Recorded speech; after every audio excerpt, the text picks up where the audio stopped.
Claudette Colvin, the teen who refused before Rosa Parks. On a cool afternoon in Montgomery, Alabama, a 15-year-old girl stepped onto a city bus. She paid her fare, sat down, and started the ride home. But when the driver demanded she give up her seat to a white passenger, she said no. She didn't flinch. She didn't move. 9 months before Rosa Parks became a symbol of the civil rights movement, Claudette Colvin made a stand.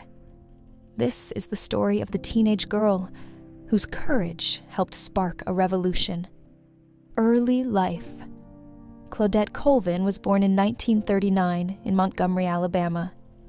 She grew up in a world where segregation was the law. Signs marked where Black people could sit, eat, drink, and even walk. But Claudette was bright, outspoken, and proud of who she was. In school, she learned about Black heroes like Harriet Tubman and Sojourner Truth.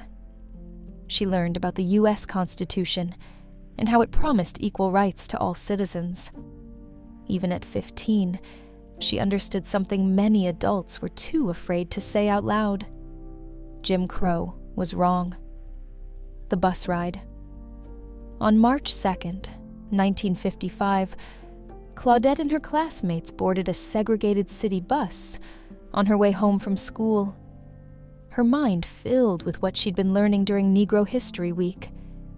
At one stop, several white passengers got on, and the bus driver ordered her and 3 others to move, though there were other seats available for the white passengers. 3 got up. Colvin stayed. As she recalled, I felt like Sojourner Truth was pushing down on one shoulder, and Harriet Tubman was pushing down on the other, saying, "Sit down, girl." I was glued to my seat. The arrest. The bus driver called the police. 2 officers boarded the bus, grabbed Claudette, and dragged her off. She screamed, "It's my constitutional right." But they didn't care. They handcuffed her, threw her into the back of a police car, and locked her in jail. She was charged with violating segregation laws, misconduct, and resisting arrest. Her conviction and subsequent probation left Colvin feeling she would never get the education and professional life she so desired. Imagine that a 15-year-old girl alone in a cell just because she wanted to sit down. Fallout. The African American community was outraged. The Reverend Dr. Martin Luther King Jr. came to Montgomery to fight her arrest, and leaders in the civil rights movement sought a way to end bus segregation. Her arrest made a few headlines, but she didn't become the face of the movement. Why?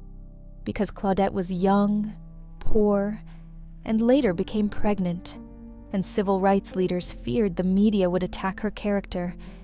Instead, they chose Rosa Parks, a well-respected woman in the community, to lead the coming boycott. But behind the scenes, Claudette's case didn't disappear.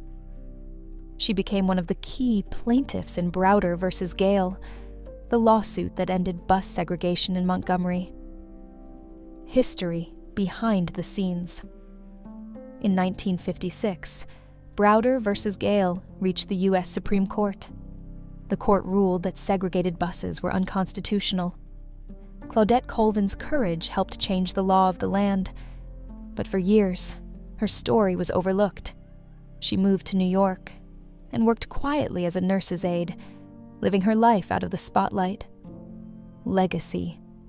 Today, Claudette Colvin is finally being recognized as a true pioneer of the civil rights movement. Her refusal to give up her seat was not an accident. It was an act of resistance. She once said, "I felt like a soldier on a battlefield," and she was. Because of Claudette Colvin's bravery, millions of people gained the courage to stand up for what's right.